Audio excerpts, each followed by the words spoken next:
প্রযুক্তির চাকা যেন ঘুরেই চলেছে। প্রযুক্তি দুনিয়ার নানা পরিবর্তন এবং নিত্য নতুন উদ্ভাবনের আপডেট থাকছে আজকের take ট্রেকে।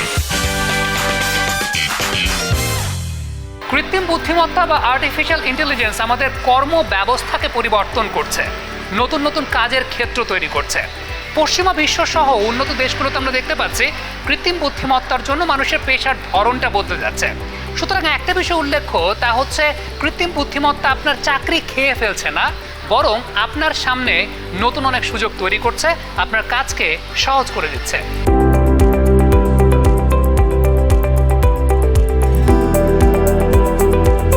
AI algorithm development, machine learning, data science, natural language processing ইত্যাদির মতো ক্ষেত্রে দক্ষ কর্মীদের চাহিদা বৃদ্ধি পাচ্ছে। এআই এর কারণে শিল্প, স্বাস্থ্যসেবা, কৃষিক্ষেত্রে রোবট ব্যবহার বৃদ্ধির সঙ্গে সঙ্গে রোবোটিক্স ইঞ্জিনিয়ারদের চাহিদা বাড়ছে।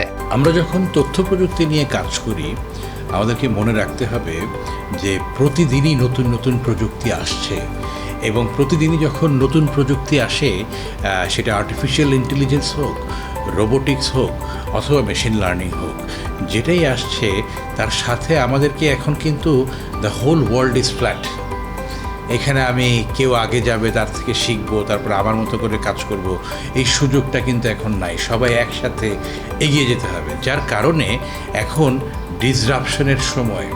আমাদের ট্র্যাডিশনাল সিস্টেমে যেইভাবে কারিকুলাম অ্যাপ্রুভাল হয় একাডেমিয়াতে, ওইভাবে করতে গেলে চলবে না, আমাদেরকে খুব ফাস্ট মুভ করতে হবে। যার কারণে আমরা বেসিক্স থেকে আমরা বলেছি যে আমাদের ইন্ডাস্ট্রির একমাত্র কাঁচামাল হচ্ছে মানব সম্পদ। তো সেই মানব সম্পদকে আমাদের মতো করে তৈরি করতে হবে।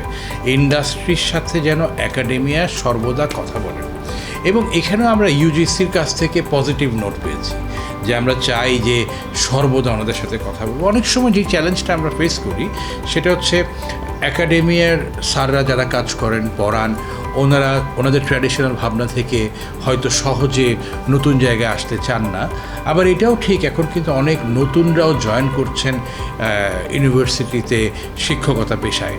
তো এটা আসলে খোলা মন নিয়ে ভাবতে হবে, এবং এটাকে অ্যাকসেপ্ট করে নেওয়ার কোনো বিকল্প নাই। প্রত্যেক দিন চ্যালেঞ্জ আসবে, এবং একই সাথে এটাও ভুলে গেলে চলবে না আমাদের ছেলেমেয়েরা অনেক ট্যালেন্টেড। এখন প্রশ্ন থেকে যায়, একটা ব্রেইন ড্রেনের গল্প বলা হয়, which is something that we can't avoid. ছেলেমেয়েরা ফ্ল্যাট ওয়ার্ল্ডে বাইরে যাবেই। আপনার একটা ভালো ছেলেকে ধরে রাখার যেরকম প্রয়োজন আছে, আবার তাকে জোরপূর্বক ধরে রাখারও সুযোগ নেই। তাহলে উপায়টা কি? তাহলে উপায়টা হচ্ছে আমাদের দেশের লট অফ ব্রেইন, প্রচুর ব্রেইন আমাদের, তাহলে আমরা বেশি বেশি ব্রেইনকে শিক্ষিত করি। এইটা একটা বিষয়। আর দ্বিতীয় আরেকটা বিষয় আমি যদি বলি, ওই প্রযুক্তিগত সার্বভৌমত্বের মাধ্যমে যদি এটার একটা জায়গা তৈরি হয়, নতুন একটা ছেলেকে, একটা মেধাবী ছেলেকে আমার দেশে কাজ করার ইন্সপিরেশন দিতে হবে। একদিকে যেরকম ব্রেন চলে যাচ্ছে, আবার অন্যদিকে আমরা এটাও দেখি যে পাশ্চাত্যে পড়াশোনা করে তারা এখন দেশে ফিরে আসছে, দেশে ফিরে হয় কাজ করছে বা উদ্যোক্তা হচ্ছে, দুটোই কিন্তু সত্যি। তাহলে তাদেরকে আসলে ইন্সপায়ার করতে হবে।